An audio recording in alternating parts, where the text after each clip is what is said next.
Heage Windmill, near Belper, Derbyshire, stands majestically overlooking the Derwent Valley and has been grinding wheat into flour since the 18th century. But following recent inspection, 2 of the sails were found to have suffered wet rot and needed to be replaced. New sails would normally be both designed and manufactured entirely by a millwright. But due to the cost, the friends of the windmill, volunteers, decided to purchase new timber and undertake the work themselves. Even so, the cost is estimated to be £20,000. To get the sails off the windmill, we needed to hire a crane. How's it going? It's going very well.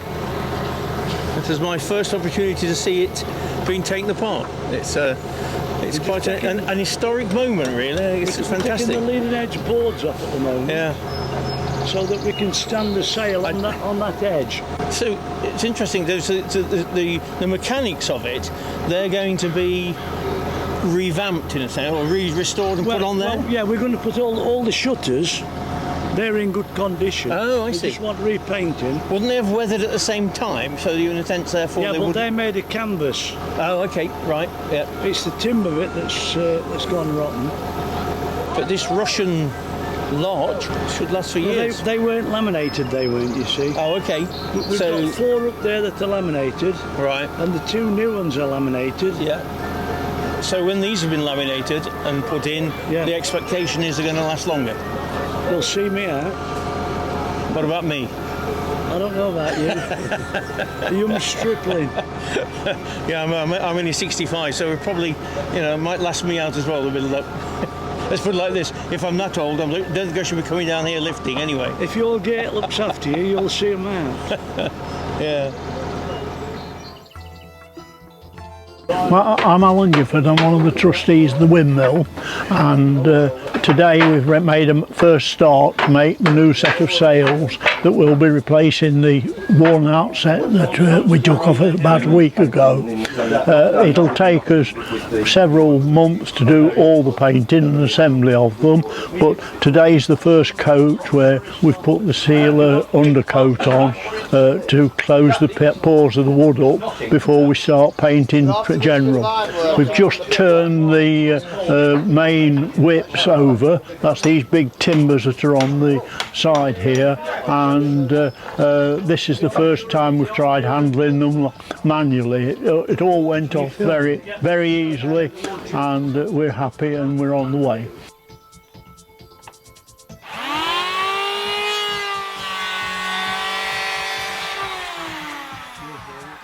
Everything's got to drop in place without any problems.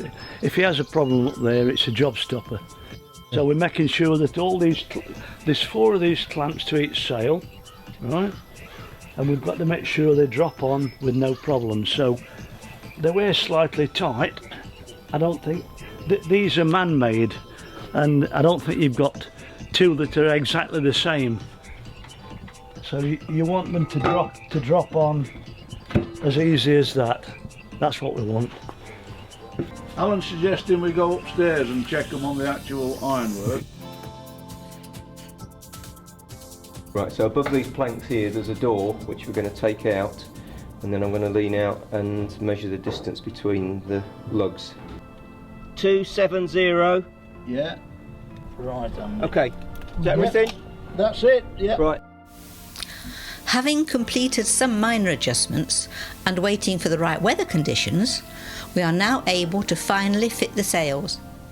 So now the work's complete, would you like to tell us about this incredible journey of replacing these 2 sails to the Windmill? Well, I'll just give you a bit of background on what we've done before we get to that. The sails were condemned in November last year by our usual millwrights, and we were given quotes of £60,000 to £70,000 to replace them, which we thought was quite a lot of money. But the main stumbling block, apart from the money, was the fact that the millwrights couldn't even look at doing the job in less than 2 years because of their workload. And it's been a very fulfilling experience and very satisfying when we saw the sails actually go back up there on November the 6th.